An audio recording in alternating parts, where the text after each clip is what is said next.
मैनपुरी के भोगांव क्षेत्र में रुई मैदान में एसओजी टीम और बदमाश के बीच मुठभेड़ में दोनों बदमाशों के पैर में गोली लगने से दोनों बदमाश घायल हो गए। सूचना मिलते ही SP Vinod Kumar, ASP Rajesh Kumar, CO Bhogaon सहित कई थानों का फोर्स मौके पर पहुंच गया। एसपी विनोद कुमार ने बताया कि दोनों ही बदमाश सुबोध और बबलू यादव बहुत ही शातिर बदमाश हैं और दोनों का ही लंबा आपराधिक इतिहास रहा है। इनमें से एक बदमाश पर लगभग 30 और दूसरे बदमाश पर 20 संगीन मुकदमे दर्ज हैं। विगत 30 अक्टूबर को इन्हीं दोनों बदमाशों ने थाना भोगांव क्षेत्र के ही बाइक सवार महिला के आभूषण लूट लिए थे। तभी से पुलिस को इन बदमाशों की सरगर्मी की तलाश थी। घायल बदमाशों के उपचार के लिए सामुदायिक स्वास्थ्य केंद्र भोगांव भेजा गया है। पुलिस और बदमाशों में मुठभेड़ हुई है, क्या मामला है? देखिए, आज भोगांव थाना क्षेत्र में ये रुई का मैदान है, जिसमें कुछ इनपुट मिले थे कि बदमाशों के आने की सूचना थी। उसमें हमारी एसओजी टीम के प्रभारी राजेश और जो अभी नए थाना इंचार्ज नियुक्त हुए हैं हमारे हरवेंद्र मिश्रा और इनकी टीम यहाँ पर आकर के चेकिंग की, घेराबंदी जब कर रही थी बदमाशों का, तो जब रोकने का उनको प्रयास किए, दो लोग आते हुए मोटरसाइकिल से दिखाई दिए सफ़ेद अपाचे से, तो ये चकमा दे करके भागने लगे और पुलिस पार्टी पर फायर किए। तो पुलिस पार्टी ने जब चारों तरफ से घेराबंदी की तो उन्होंने इधर से जवाबी फायरिंग भी हुई, जिसमें से दो बदमाशों को गोली लगी है। इसमें एक सुबोध है और दूसरा बबलू यादव है। ये बहुत शातिर अपराधी हैं। इन पर एक पर 30 मुकदमे, जिसमें हत्या, लूट और 307 गैंगस्टर जैसे 3 दर्जन करीब मुकदमे दर्ज हैं।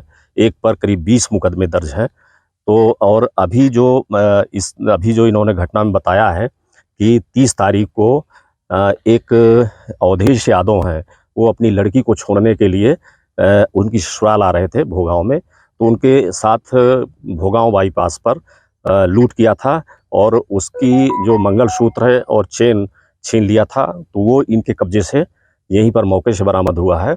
और साथ ही 18 सितंबर को एक कमलेश है सराफ, जो भोगांव से अपनी दुकान छाछा जा रहे थे, तो उनके जो सराफा का कुछ सामान था, करीब 1.25 लाख रुपए का था, तो ये भोगांव बाईपास पर छाछा वाली रोड में ही इन्होंने लूट की थी। तो उससे संबंधित भी घटना को इन्होंने स्वीकार किया है और ये भी बताया है कि एक मोटरसाइकिल जो उसका सामान बेचे थे सराफे का, उसमें एक मोटरसाइकिल भी खरीदे हैं, तो वो मोटरसाइकिल भी रिकवर हुई है। ये घटना में जो मोटरसाइकिल यूज हो रही थी, सफ़ेद कलर की अपाचे, ये भी बरामद हुई है। और मुठभेड़ में एक पिस्टल और दूसरे के पास से एक कट्टा बरामद हुआ है और काफ़ी मात्रा में कारतूस बरामद हुए हैं। तो एक बड़ी सफलता है हमारी पुलिस को। और ये जो अभी लूट की घटना इस तरह की हो रही थी, उसमें निश्चित रूप से इस पे अंकुश लगेगा। क्या ये घटना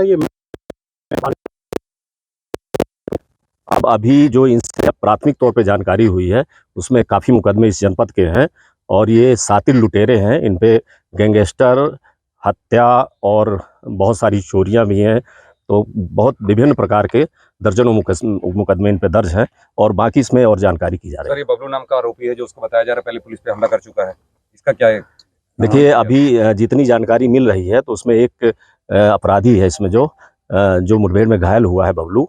इसको बताते हैं कि ये पहले भी वांछित रह चुका है और 50,000 का इनामी रह चुका है और एक पुलिसकर्मी पर इसने फायर भी किया था। तो ये बहुत शातिर अपराधी हैं, तो एक अच्छी सफलता है हमारी। अव्यांश समाचार के लिए शिव कुमार की रिपोर्ट, मैनपुरी।